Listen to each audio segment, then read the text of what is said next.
KPM. Wah, banyaknya bahan-bahan kaca atas meja ni.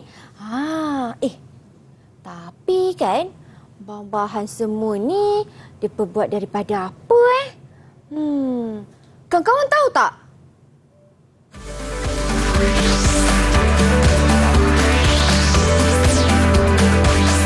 Didik TV KPM. Hai, Assalamualaikum. Apa khabar murid-murid menengah atas yang sedang menonton sekarang? Anda sedang menonton slot menengah atas di Didik TV KPM bersama-sama dengan saya, Syamira Nazir. Hari ini selama 1 jam kita akan menimba ilmu. Kita akan belajar mata pelajaran kimia untuk murid-murid tingkatan 4 dengan tajuknya Bahan Buatan dalam Industri. Dan bab ini merupakan bab yang terakhir dalam buku teks kimia murid-murid tingkatan 4. Sebelum kita belajar dengan lebih lanjut lagi, apa kata kita berkenalan terlebih dahulu dengan guru penyampai. Jom kita saksikan profil guru.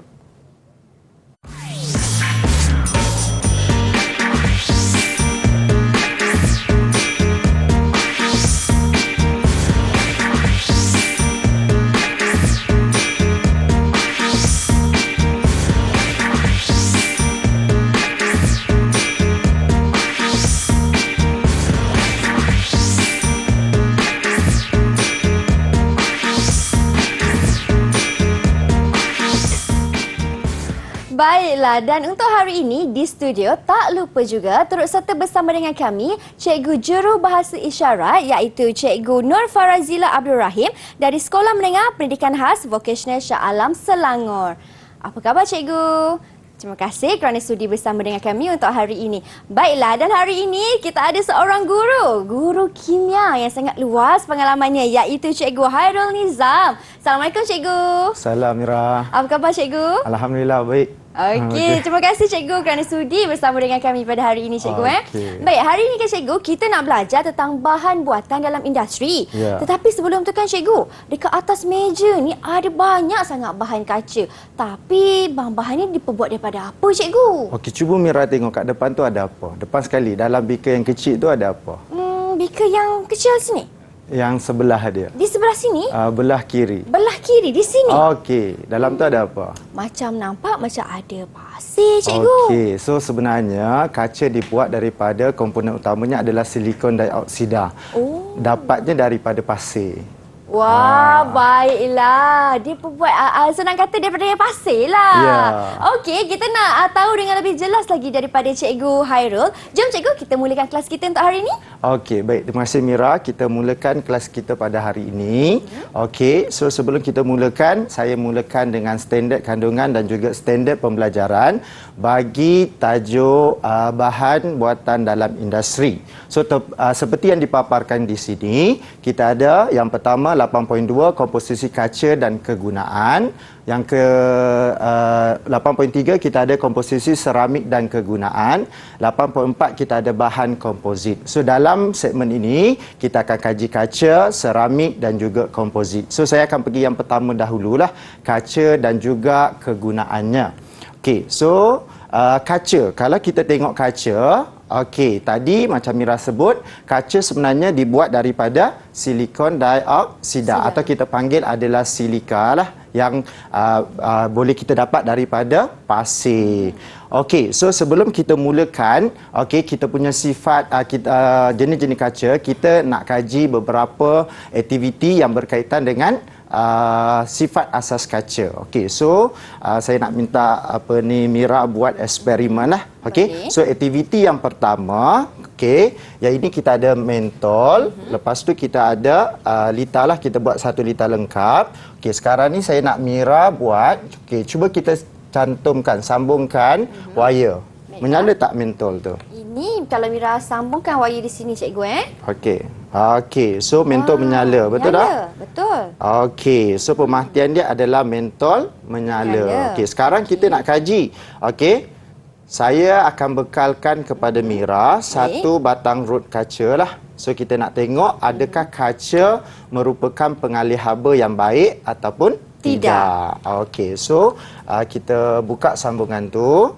Buka sambungan. Okey, kita sambung saja. Baiklah, Mira cuba ada Okey. di sini cikgu Okey. Okey.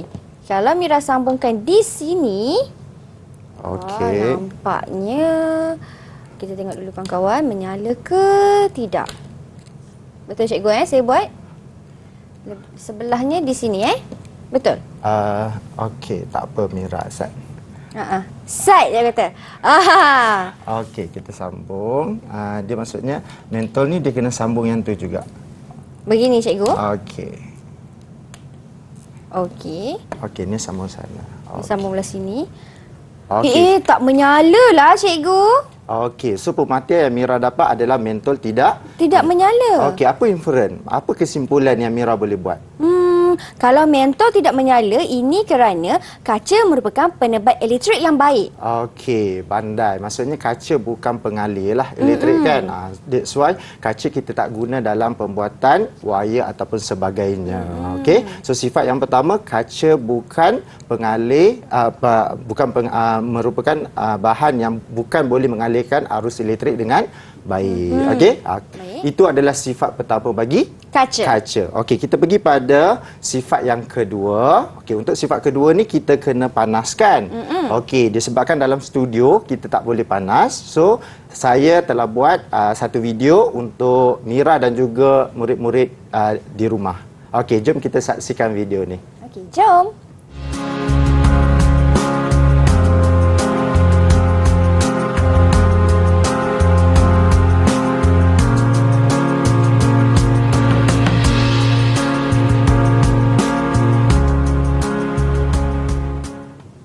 Wow, cikgu, video tu Mira nampak macam kaca dipanaskan lah cikgu. Okey, ya. Kaca ni kita panaskan lah. Kan saya pegang, betul tak? Betul. So, bila saya pegang, ada tak saya lepaskan Mira? Tak. Okey, maksudnya?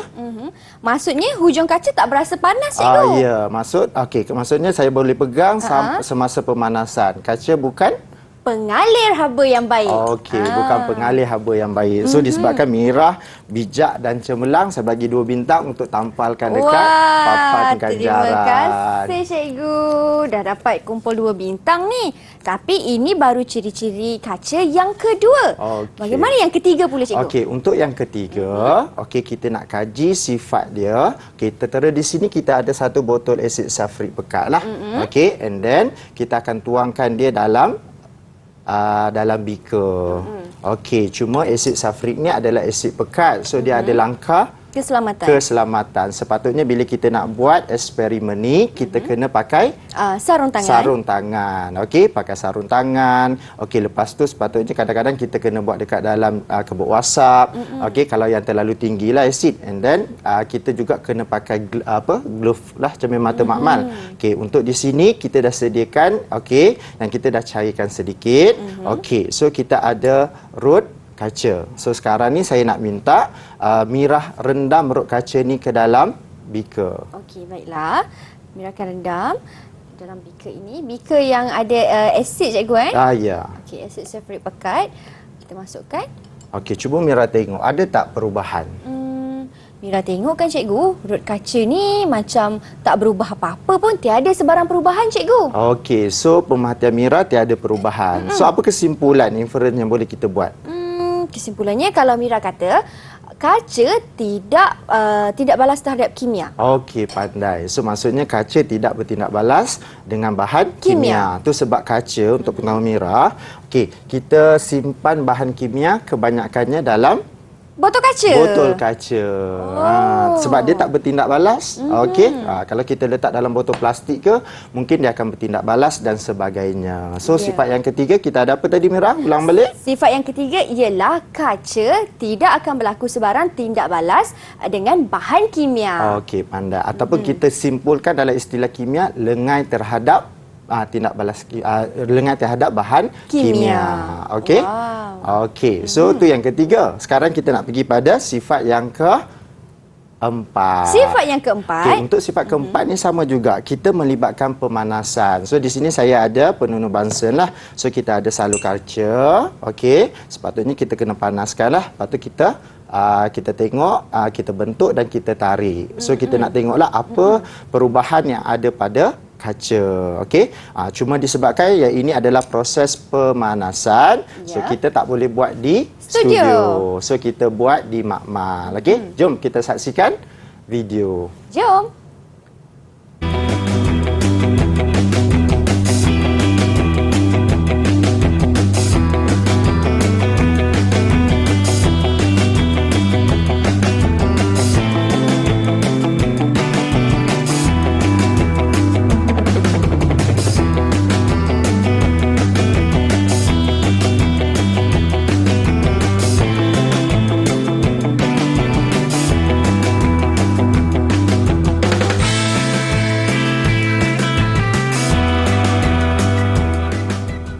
Wow, dan cikgu Mira tengok inilah kaca yang dalam video tadi tu cikgu. Ya, kaca tu dah mai ke studio. Dah mai ke studio.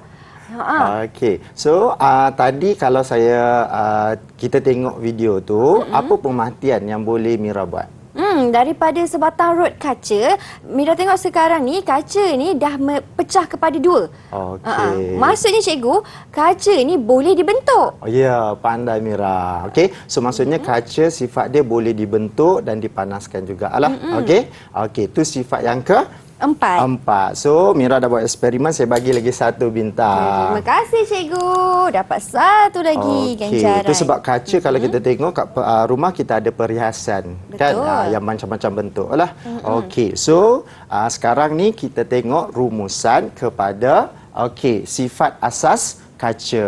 Okey. So sifat asas kaca kita ada keras tetapi rapuh dengan secara kimia, penebat elektrik. Lepas tu luksina ni maksudnya kita cahaya tembus lah. Okey, lepas tu kalis air dan juga penebat haba. Okey. So, Mira tahu tak sebenarnya kaca ada berapa jenis? Kita tengok kaca saja kan? Okey. So, kaca sebenarnya ada berapa jenis? Kalau Mira cuba teka boleh cikgu? Okey, boleh Mira. Kaca ada 4 jenis. Okey, jom kita saksikan. Okey. So, kaca sebenarnya ada pelbagai lah. Okey, kaca yang pertama, kita ada jenis kaca silika telakur. Okey, kaca silika telakur ni, kalau Mira tengok dekat sini gambar raja, kita guna dalam pembuatan apa yang pertama?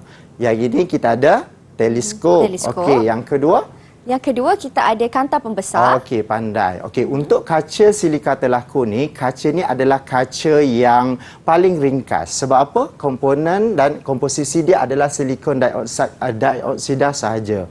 Okey, tanpa campuran lain. Macam mana nak buat dia? Kita panaskan pasir sehingga 1800 darjah Celsius akan menghasilkan cecair likat dan kita sejukkan. Okey. So, apa sifat bagi kaca silika telakur? So, kalau kita tengok kat sini, takat lebur yang tinggi, tidak mengecut dan mengembang dengan banyak. Okey, pada suhu yang besar, perkali pengembangan haba yang rendah dan boleh dipanaskan pada suhu yang tinggi. Okey, so kita pergi pada kaca yang kedua. Okey, kaca kedua kita ada apa? Kaca soda kapur. Okey, kaca soda kapur. So, contoh kaca kat sini kita ada apa? Botol kaca. Okey, botol kaca yang kat depan ni. Okey. So, yang ini merah. Okey, so yang ini biasanya orang isi madu, botol sos, okey. So iaitu kita panggil dia adalah kaca soda kapur. So kaca soda kapur ni komposisi dia kita ada silika, natrium karbonat, kalsium karbonat. Okey. So sifat istimewa dia takat lebur yang rendah, mudah dibentuk, tidak tahan terhadap abu, mudah retak apabila dikenakan suhu yang mendadak. Okey, so ni kaca soda kapur lah. Banyak yang kita guna dalam kehidupan seharian. Setiap hari kita akan menggunakan kaca. Betul tak Mira? Betul cikgu. Okey, so ni kaca yang kedua. Okey, kita pergi pada kaca yang ketiga. Okey, kaca yang ketiga kita ada kaca borosilikat. So yang ini dia sinonim dengan kaca makmal lah. Okey, so untuk jenis kaca borosilikat ni kita ada silika, natrium karbonat, kalsium karbonat. Okey, komposisi tambahan dia adalah boron oksida dan aluminium oksida. So macam kat depan meja tadi, mostly kita ada kaca borosilikat sebab kaca makmal. Okey, Mira biasa masak guna periuk kaca ke? boleh kata tidak, cikgu. Oh, tidak. Sebab saya takut nanti pecah. Okey, pecah. Pernah dengar kaca pirate? Pernah, cikgu. Okey, kaca pirate itu salah satu kaca borosilikat. Maksudnya kita boleh panaskan. Okey?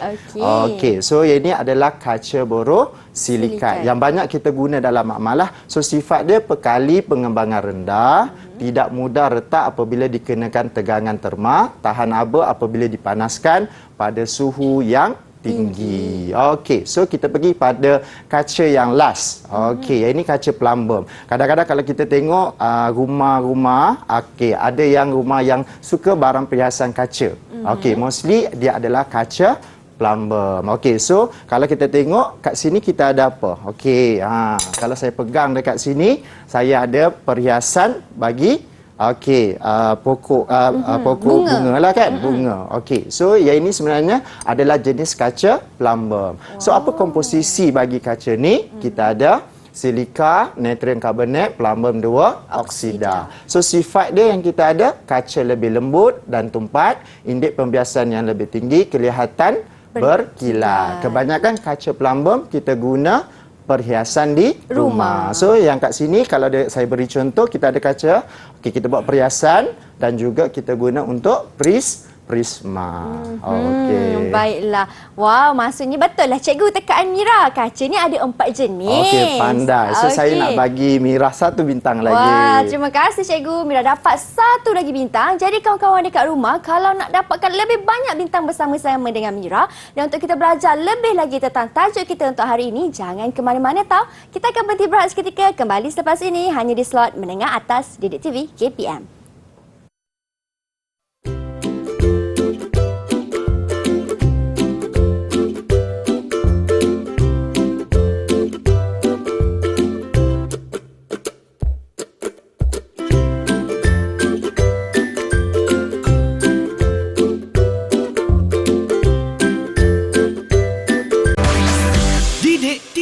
KPM.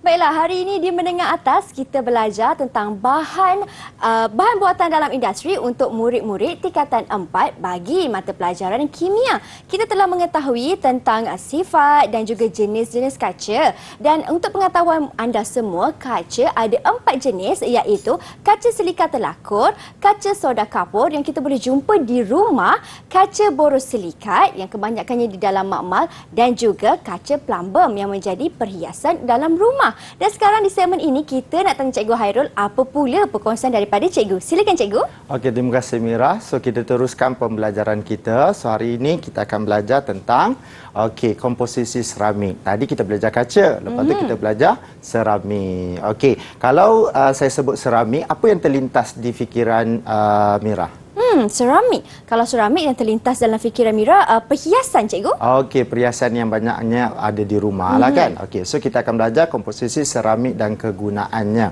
Okey, so yang pertama sekali kita kena tahu apa maksud seramik. Seramik merupakan pepejal yang terdiri daripada bahan bukan organik dan bahan bukan logam. Okey, so biasa kan kalau kita tengok dokumentari, okey, seramik ni biasa dibuat daripada apa, Mira? Tanah liat. Okey, pandai. So kalau Mira tengok gambar raja ni, salah satu kaedah kita nak buat seramik. Okey, kita nak buat pasu. So dia buat apa?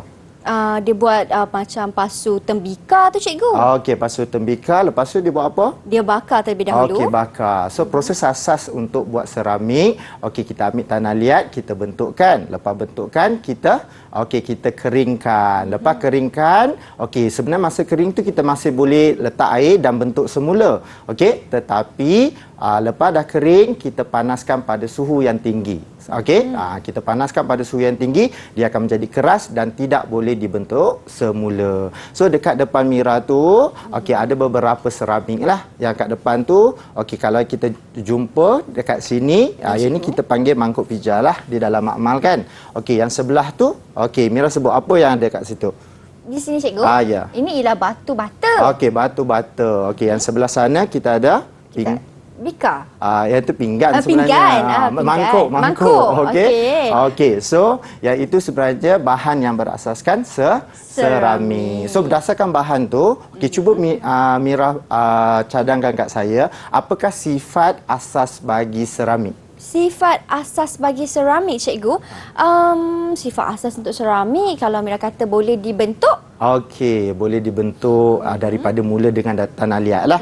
Bila dia dah dipanaskan, dia akan jadi keras dan rapuh. Rapuh tu maksud saya, bila kita jatuh, dia akan pecah. Okey? Okey, so mari kita tengok sifat asas bagi seramik. So yang pertama, penebat haba.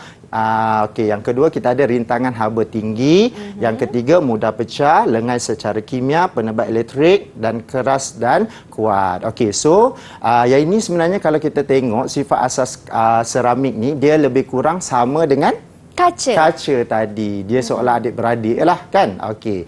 Okey, kita pergi seterusnya kepada jenis seramik. So jenis seramik kalau kat sini kita ada berapa, Mira? Kita ada dua, cikgu. Dua. Okey, so kita ada seramik tradisional dan juga kita ada seramik termaju. So yang ini pun kita guna dalam kehidupan seharian kita. Okey, untuk seramik tradisional, diperbuat daripada tanah liat. Okey, tanah liat seperti koilin. Nama dia koilin lah. Okey, so yang ni kita panggil dia alumino. Okey, silikat terhidrat. Panjang formula kita ada. Betul tak, Mira?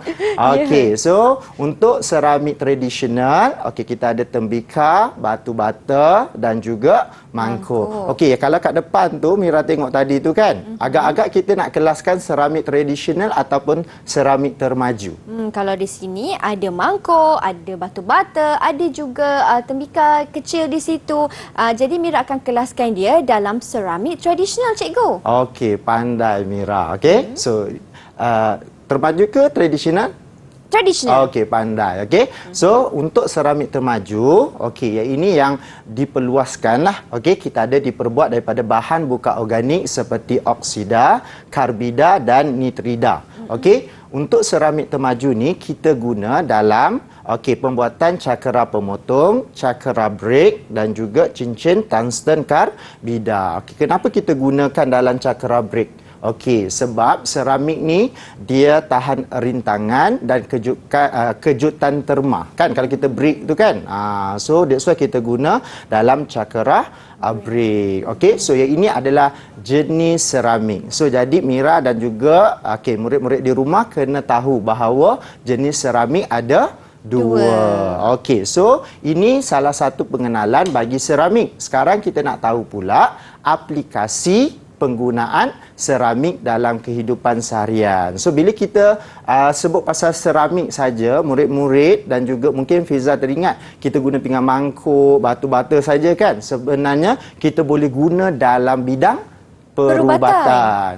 So yang itulah jadi murid-murid kena tahu. Okey, salah satunya kita ada seramik zirconia. Okey, zirconia ni seramik ni kita guna dalam apa? Dalam pembuatan gigi palsu, cikgu. Okey, gigi palsu. So Mira tak pakai gigi palsu kan? Okey, so yang ini biasanya seramik zirconia ni kita guna dalam pembuatan implan gigi lah. Sebab bila sebut seramik, dia lengai secara kimia. Bila kita makan makanan yang berasid, berakali, jadi gigi itu dia tidak terkakis. Kan? Okey. And then itulah sifat dia yang kita guna dalam seramik zirconia untuk implan membuat gigi. Okey, yang kedua ni, gambar ni kalau kita tengok, ya ini kalau kita ada sakit lutut. Dalam proses pembedahan kan, kita menggantikan lutut. Okey, kita guna seramik alumina. Maksudnya dalam pembuatan lutut, so kita menggunakan seramik alumina dalam bidang pembuatan. Pembuatan bagi lutut ni lah. Disebabkan sebab seramik alumina ni dia tidak bertindak balas dan dia keras dan kuat. Okey, seterusnya kita ada MRI, pengimejan resonan magnetik. So yang ini kalau kita pergi dekat hospital kan. Okey, dalam pembuatan MRI ini ada komponen daripada seramik sebab tahan rintangan yang tinggi. Okey, dan juga seramik, kenapa kita guna dalam MRI? Sebab seramik boleh jadi superconductivity yang baik. Sebab maksudnya dia boleh mengalirkan arus elektrik dengan rintangan sifar.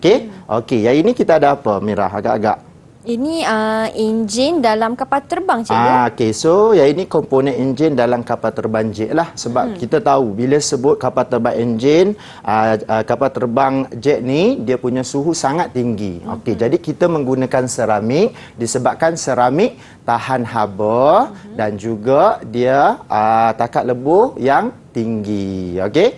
That's why lah yang ini sebenarnya kita guna seramik dalam bidang perubatan, bidang pengangkutan dan sebagainya. Boleh? Okey, ini aplikasi penggunaan seramik. So untuk test, okey, Mira dan juga murid-murid di rumah. Okey. So saya ada sediakan satu soalan. Okey. So satu bahan mempunyai ciri-ciri berikut: keras dan tak lut cahaya. Okey, tak lut cahaya ni maksud tak tembus lah. Okey, kalau lut cahaya tu kaca, betul tak? Okey, so penebak haba dan elektrik yang baik, lengai terhadap kimia. So agak-agak apa jawapan dia? Okey, ini jawapannya kerana dia keras, okey, tak lut cahaya dan lengai terhadap kimia. Jawapannya ialah seramik, cikgu. Okey, jom kita tengok. Okey, pandai Mira. So jawapan dia adalah seramik. Okey. So yang ini adalah sifat antara sifat-sifat bagi seramik. Baik, cikgu, ada ganjaran untuk Mira, cikgu. Okey, ada. Okey, terima kasih, cikgu. Berjaya kumpul lagi satu bintang. Jadi kita dah memahami tentang ciri-ciri untuk seramik, dan seramik ni ada dua jenis, kawan-kawan, iaitu seramik tradisional dan juga seramik termaju. Tetapi kita nak berhenti berehat lagi sekali. Jangan ke mana-mana tau. Kembali selepas ini hanya di slot Menengah Atas Didik TV KPM.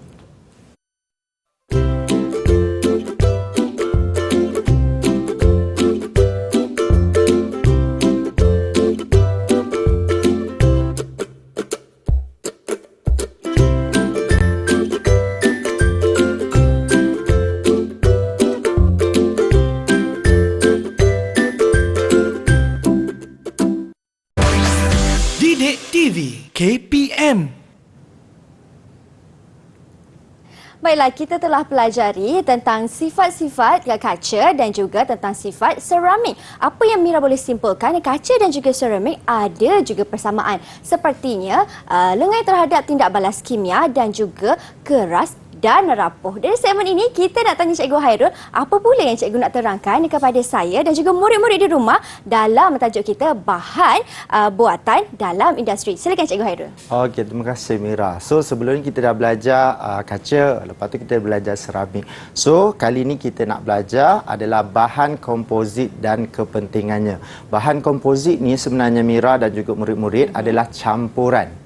Macam tadi kita belajar kaca-kaca, seramik-seramik. Tapi bahan komposit apabila kita campurkan dua bahan. So apa maksud bahan komposit? Bahan komposit merupakan bahan yang terdiri daripada gabungan dua atau lebih bahan yang bukan homogen, iaitu bahan metrik dan juga bahan pengukuhan. So seperti dipaparkan sama dalam buku teks. Okey, kita ada bahan metrik. Okey, ini contoh bahan metrik, and then kita ada bahan pengukuhan. So bila kita campurkan, dia akan jadi bahan komposit. Seolah-olah dia punya sifat lebih kuat dan keras ataupun sebagainya. Okey, sebenarnya bahan metrik dan bahan pengukuhan ni sifat kimia dan sifat fizik dia adalah berbeza. Bila berbeza, kita campurkan, dia jadi superior. Sifat dia lebih kuat ataupun lebih baguslah. That's why kita ada bahan komposit. Okey, so kali ni saya akan tunjukkan ada beberapa bahan komposit. Cuba Mira teka, agak-agak bahan komposit hari ni kita akan belajar ada berapa?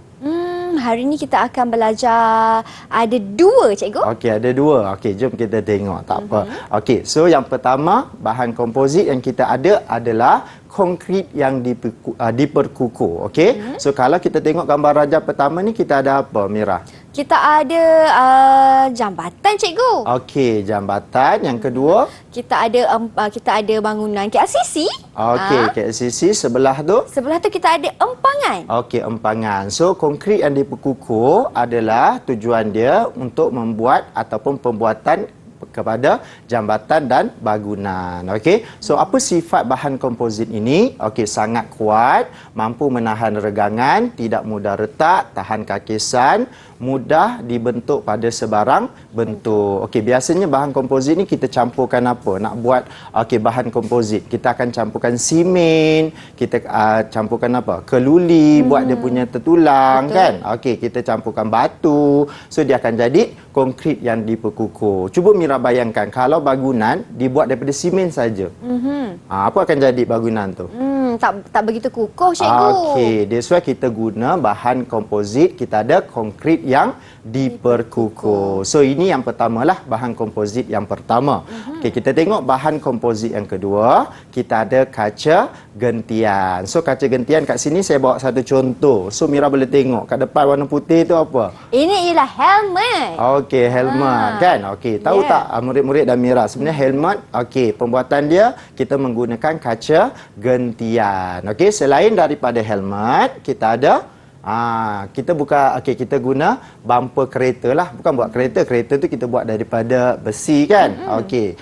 Tapi untuk dia punya bumper kereta kita buat daripada kaca gentian. Okey, di sini kita ada litar. Okey, gambar Rajaya ini Mira, kita ada apa? Sampan. Okey, sampan yang bukan kayu lah. Okey, ini sampan daripada kaca gentian. Yang sebelah ujung sana kita ada apa? Kita ada bekas air, penyimpanan air, cikgu. Okey, tangki air. Okey, tangki air. So, sebenarnya tangki air, sampan yang ini sebenarnya dibuat daripada kaca gentian. Okey. So, yang ini dia punya sifat bahan komposit lah. Yang pertama, kita ada apa? Kekuatan regangan yang tinggi. Okey. Kedua, kita ada keras, ringan dan kuat. That's why kita guna untuk buat sampan. Okey, penebat haba dan elektrik yang baik. Okey, lepas tu mempunyai ketumpatan rendah, lengai terhadap bahan kimia. Okey. So yang inilah kita guna kaca gentian untuk pembuatan dalam barang-barang yang dipaparkan. Okey. So yang ini yang kedua. Okey, kita pergi pada bahan komposit yang ketiga. Okey, bahan komposit yang ketiga, kita ada apa ni Mira? Gentian optik, cikgu. Benar dengar tak gentian optik ni apa? Pernah, cikgu. Biasanya dia berkaitan dengan apa? Dengan telekomunikasi. Okey, pandai. Okey, maksudnya Mira boleh kerja dengan syarikat telekomunikasi lah. Okey, so gentian optik ni, okey, biasanya kita guna dalam penghantaran data lah. Yang tu yang pertama. Yang kedua, kita tak guna dalam kamera video, tapi kita menggantikan wayar kuprum dalam kamera video ni menggunakan gentian optik. Sebab bila kita menggunakan gentian optik, gambar dan signal yang dia beri itu lebih terang, lebih baik dan sebagainya. Okey, yang ketiga seterusnya, gentian optik ni juga digunakan dalam penghantaran data. Okey, so antara sifat bahan komposit, bagi gentian optik, kita ada data dihantar secara digital. Okey, yang kedua nipis, mudah dibengkok dan ringan lah. Okey, yang ini sifat dia lebih baik daripada wayar kuprum. And then kapasiti penghantaran yang tinggi. That's why kita guna gentian optik. Maksudnya bila penghantaran maklumat, kita boleh hantar maklumat dalam bentuk yang banyak. Okey, dan yang last sekali, sifat bahan komposit dia adalah kurang terdedah kepada gangguan. That's why kita guna gentian optik ni dalam telekomunikasi. Kalau ada hujan, ada ribut, okey, so maksudnya masih boleh berkomunikasi. Okey, so yang ini yang ketiga. Okey, kita pergi kepada yang keempat. Okey, yang ini kaca fotokromik. Okey, Mira pakai cermin mata tak kat luar? Di luar Mira tak menggunakan cermin mata, cikgu. Okey, kalau cermin mata saya ni sebenarnya cermin mata fotokromik jugalah. Okey, sama juga dengan cermin mata yang ada dekat depan Mira tu. Baiklah. Okey, cuma saya tak bawa laser UV lah kan. Okey, so kalau cermin mata ni daripada gambar kita tengok, kalau dalam keadaan cerah, apa yang akan berlaku? Dalam keadaan cerah ada cahaya matahari, kita kena sinar UV.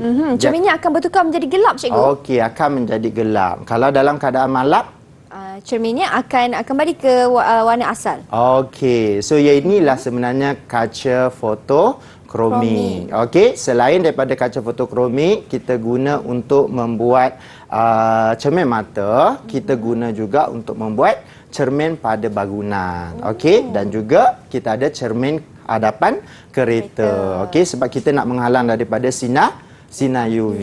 Okey. So ini adalah contoh sifat bahan kompozit, dia punya bagi kaca fotokromik. Satu, lutsina menjadi gelap apabila terdedah pada cahaya terang dan menjadi lutsina dalam keadaan malap. Okey, sebenarnya Mira, dekat cermin bagi kaca fotokromik ni kita ada argentum chlorida. So, apabila kena cahaya, akan terbentuk atom argentum yang menghalang sinar UV. Itu yang menjadikan cermin mata kaca fotokromik adalah bertukar menjadi warna hitam. Okey, apabila dalam keadaan malap, kita ada cuprum 1 klorida yang akan memangkinkan untuk cermin kaca fotokromik ni kembali menjadi lutsina. Okey, so ini kaca fotokromik. Okey, so kita pergi kepada yang Yang kelima, cikgu. Okey, so kita ada superkonduktor. Okey, untuk superkonduktor kita ada sifat bahan kompozit memiliki sifat superconductivity. Macam saya sebut tadi, superconductivity ni adalah sifat di mana boleh mengalirkan arus elektrik dengan rintangan yang kosong. Okey? Okey. So that's why kita sebut superconductivity. Okey? Okey, pada suhu rendah juga dia mengkonduksikan elektrik tanpa rintangan apabila ia disejukkan pada suhu yang rendah. So yang pertama ni kita guna MRI, yang kedua kita ada resonant magnetic nukleus, yang ini kita ada pemecut zarah. So yang ini bidang elektromagnet lah kita guna, yang tu bidang perubatan. Okey, ini adalah superkonduktor. Okey, so kita dah belajar ada berapa tadi? Ada 5. Okey, ada 5. Okey, sekarang ni saya nak bagi soalan kewajaran. Okey, soalan menilai. Okey, nak minta Mira dan mungkin murid-murid di rumah boleh berbincang lah bersama family, ada rakan-rakan. Okey, so soalan dia, wajarkan penggunaan konkrit yang diperkukuh dalam pembuatan bangunan. Cuba kalau kita guna simen saja, boleh tak Mira tadi? Tak boleh, cikgu. Tak boleh. So kita mesti gunakan apa? Besi ni kan? Okey, besi. Okey, kita mesti ada konkrit, kita mesti ada apa? Campuran batu, betul tak? Okey, jadi wajar tak konkrit yang diperkukuhkan ni kita guna dalam pembuatan bangunan? Wajar tak? Jawapannya ialah wajar, cikgu. Okey, wajar. Okey, bila wajar, sebab dia? Sebab dia untuk memastikan bangunan yang dibina lebih kukuh dan juga kuat. Okey, pandai. So kesan dia bangunan tu akan? Bangunan tu tidak akan mudah runtuh, cikgu. Okey, pandai. Ini adalah soalan yang aras tinggi Mira. Okey, tahniah. Saya bagi lagi 2 bintang untuk Mira. Saya dapat 2 bintang. Terima kasih, cikgu. Okey, kawan-kawan dekat rumah macam mana? Dapat tak jawab soalan cikgu? Kalau dapat, bintang ni sama-sama milik kita. Baiklah, cikgu. Seterusnya? Okey, seterusnya saya nak bawa Mira kepada soalan, masih soalan mewajarkan. Okey, soalan mewajarkan. Wajarkan tindakan yang perlu dilakukan oleh pemandu tersebut. Okey, mari kita lihat gambar raja yang tertera. Okey, agak-agak gambar raja ni tentang apa Mira? Pemandu ni macam silau, cikgu. Okey, cahaya matahari. Bila kita memandu tu ada cahaya silau kan? So apa tindakan yang boleh diambil oleh pemandu tersebut? Tindakan yang boleh diambil, caranya mungkin pemandu tersebut boleh memandu dengan cermin kereta yang menggunakan kaca fotokromik dan juga boleh menggunakan cermin mata yang menggunakan cermin fotokromik. Okey, pandai. Mira sangat pandai hari ini. Okey, so maksudnya kita guna kaca fotokromik. Wajarlah. Okey, kita guna kaca fotokromik. So kalau kita guna kaca biasa, mungkin sinar UV tu akan kena mata dan juga kulit. That's why kita guna kaca fotokromik. So kesannya dia akan menjaga kesihatan kita lah. Kita tak kena katarak mata dan sebagainya. Okey, saya nak bagi lagi Mira 2 bintang. Wah, Mira dapat lagi 2 ganjaran. Terima kasih, cikgu. Baiklah kawan-kawan, sebelum kita berhenti berehat, apa yang Mira boleh kongsikan? Ingat, bahan komposit ada 5 jenis. Yang pertama, kita ada konkrit yang diperkukuh, kita ada kaca gentian, kita ada gentian optik. Yang keempat, kita ada kaca fotokromik. seramik dan yang terakhir kita ada superkonduktor. Selepas ini Cikgu Hairul akan kongsikan lebih banyak lagi tentang bahan buatan dalam industri. Nak tahu? Teruskan setia menonton Menengah Atas di Didik TV KPM.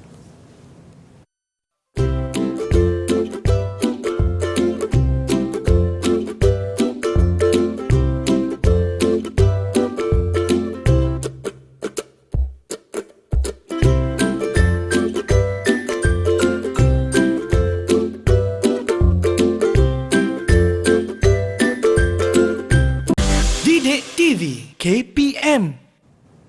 Masih lagi bersama dengan Mira hari ini, kita ada Cikgu Hairul Nizam dan juga Cikgu Farazila selaku Cikgu Jurubahasa Isyarat kita, di mana kita akan belajar tentang bahan buatan dalam industri. Ini merupakan bab yang terakhir dalam buku teks kimia murid-murid tingkatan 4. Dekat depan Mira ni nampaknya macam ada bahan dan peralatan, macam nak buat eksperimen. Betul ke? Jom tanya Cikgu Hairul. Cikgu, kita nak buat apa ni Cikgu?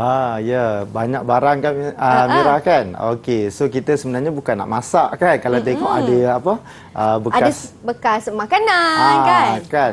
Okey, so sebenarnya kita nak buat inovasi kan. Tadi kita belajar bahan komposit. So kita nak buat inovasi reka cipta. Sebelum kita buat sebenarnya kita pakai apa ni Mira? Kita pakai sarung tangan. Okey, kita pakai sarung tangan ni untuk menjaga kebersihan dan juga mengelakkan daripada terkena bahan-bahan kimia yang ada lah. Okey. So untuk membuat inovasi, saya telah merangka satu soalan reka cipta untuk konkrit yang diperkukuh. Sebenarnya soalan ni kalau kita letak dia berada di aras mereka cipta lah. Okey, so saya nak bagi satu isu kepada semua murid dan juga Mira. Okey, so katakan kita ni sebagai seorang jurutera bangunan. Okey, so menggunakan konsep garam tak terlarutkan. Okey, bina satu konkrit yang diperkukuh berdasarkan bahan yang diberikan. Contoh bahan yang diberikan, okey ada kat depan sana. So kita ada pelbagai lah. Sekejap lagi saya pergi sana baru saya akan terangkan. Cuma pelajar kena faham nak buat soalan ni mesti tahu. Okey, garam tak terlarutkan. So pelajar sebelum ni dah belajar garam tak terlarutkan. Jadi dia kena bawa apakah jenis-jenis garam tak terlarutkan supaya boleh mereka cipta konkrit yang diperkukuh dalam mereka cipta inovasi pada eksperimen ini. Okey, so sekarang ni saya akan bergerak kepada Mira lah. Baiklah, silakan Cikgu. Okey, so yang ini ada dua contoh garam. Okey, so kita ada natrium nitrat dan juga kalsium sulfate kan. Mira tengok kan? Natrium nitrat dan juga kalsium sulfate. So jadi kita nak buat konkrit yang diperkukuh, ada dua bahan. Jadi pelajar jadi murid dan juga Mira kena pilih salah satu. Kita nak gunakan apa agak-agak? Mira akan guna kalsium. Mira akan gunakan yang di sini Cikgu. Yang di sini ke natrium nitrat ke kalsium sulfate? Kalau Mira kata ingin menggunakan natrium nitrat, boleh ke Cikgu? Okey, so kalau contoh Mira nak guna natrium nitrat, okey. Tadi soalan menggunakan garam tak terlarutkan. Okey, natrium nitrat ni merupakan garam terlarutkan, garam larut. So boleh tak kita guna? Tak boleh tak Cikgu. Tak boleh. So kalau kita guna, bangunan kita, konkrit kita akan runtuh. So jadi, okey. So nak dapat satu markah kita mesti guna apa? Kalsium sulfate kan. Dulu saya pernah kongsi dekat Didik TV juga. Okey, kalsium sulfate ni garam tak terlarutkan. Contoh garam sulfat pantai cahaya bulan, plumbum, kalsium dan juga barium. Okey, so kita akan gunakan kalsium sulfat untuk membuat konkrit yang diperkukuh. Okey, so yang ini kita ada besin besi. Okey, so kita nak buat acuan dia lah. Macam nak main masak-masak Mira kan. Baik, Cikgu. Okey, so yang pertama sekali kita akan masukkan kalsium sulfate. So Mira mungkin boleh masukkan. Berapa banyak Cikgu? Okey, kalau nak masuk semua pun tak apa. Okeylah. Mira akan masukkan kalsium sulfate ni di dalam bekas. Mira masuk semua Cikgu Okey. Okey, Mira akan masukkan semua. Okey, tadi bila kita sebut bahan komposit, maksudnya adakah kita akan menggunakan satu bahan saja? Tidak, Cikgu. Tidak. So kita akan menggunakan, okey, ada pelbagai lah. Salah satu je kita ada pasir lah kat sini, betul tak? Betul. Okey, so yang ini seolah-olah macam batu kan. Kalau konkrit yang diperkukuh tu kita guna batu, betul tak? Okey, so kita masukkan. Okey, Mira akan masukkan pasir. Campuran pasir di dalam. Okey, bila kita campurkan, kita nak buat adunan dia. So jadi kita kena tambah air. Okey. So kita tambah jangan terlalu banyak air sebabnya nanti dia akan jadi cair kan. Betul. Okey. Saya Mira nak tunjuk kepada mereka yang berada di rumah juga. Tambah air sedikit. Baiklah. Boleh cikgu Okey, boleh. Kemudian kita kacau Okey, kita kacau. Kita kacaukan. Okey, kalau dia tak membentuk adunan lagi, kita tambah lagi okey, kalau nak cepat yang ni pun air suling juga. Baiklah. Kita kacau sikit lagi kita campurkan sikit lagi air. Okey. Cikgu, ini proses ini kita buat untuk menjadikan konkrit tu kukuh kan cikgu? Ya, konkrit yang diperkukuh. Tapi yang ni kita buat bahan dia dululah. Okey. Okey. Kalau yang di dunia yang sebenarnya kan mereka menggunakan simen. Okey, pasir ataupun batu kan. Betul, besi keluli. Okey. Okey, cikgu dah jadi macam ni? Okey, dah jadi macam ni. Okey, so seolah-olah yang ini adalah simen campuran lah. Okey. Okey, so now kita ada kertas keras lah. Kertas keras ni sepatutnya kita kena buat seolah macam konkrit. Macam kalau kita tengok dekat projek pembinaan, dia akan letak kayu, betul tak? Betul. Okey, tapi kita buat menggunakan kertas A4 yang keras lah. Tapi disebabkan kita nak menjimatkan masa, so saya dah buatkan untuk Mira dan juga murid-murid. So seolah-olah yang ini adalah kayu lah. Okey, betul tak? Betul. Okey, sekarang ni macam mana nak letak besi? Nak bagi dia kuat, betul tak? Betul. Okey, so kita ada dawai. Okey. So dawai ni kita buatlah bentuk macam empat segi, panjang macam ni, betul tak? So jadi buat bagi elok, okey, supaya dia diperkukuhlah. Okey, contoh kalau kita letak dawai tu sebatang saja tanpa ikat sebegini, kukuh tak? Tak kukuh, tak cikgu. kukuh. So kalau yang ni contoh saya tarik, dia kukuh, betul tak? Betul. Okey, so yang inilah kita nak buat konkrit yang diperkukuh.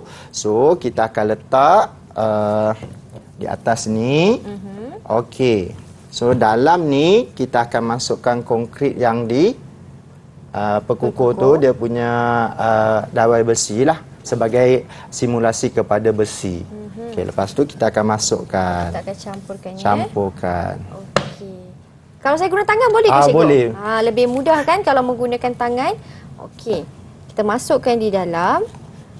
Di sini. Okey. Okey. Ini macam kalau nak buat bangunan ataupun rumah, kebiasaannya kontraktor akan letakkan kayu-kayu dekat luar ni kan cikgu? Ya. Cuma kita letakkan kertas lah sebagai simulasi. So pelajar sebenarnya, murid-murid dah mereka cipta satu inovasi di rumah dan di makmal, konkrit yang diperkukuh. Okey. Lagi satu. Konkrit yang diperkukuh. Kalau macam ni sifatnya akan menjadi macam Cikgu Hairul katakan tadi, lebih superior lah, lebih kuat lagi. Okey. Kemudian cikgu? Okey, kemudian kita tinggalkanlah. Sebabnya sepatutnya kita kenakan cahaya matahari. Tapi dalam studio tak ada cahaya matahari. So jadi murid-murid lepas buat inovasi dari kecipta ni, murid-murid boleh letak di bawah cahaya matahari. Okey, so nanti lepas dah kering, kita buat apa agak-agak Mira? Kita akan buka kertas kita. Kalau ni kayu lah. Kita akan buka dan kita akan tengoklah dia mengeras di dalam. Okey, so bila dia keras tu maksudnya dah jadi konkrit yang diperkukuh.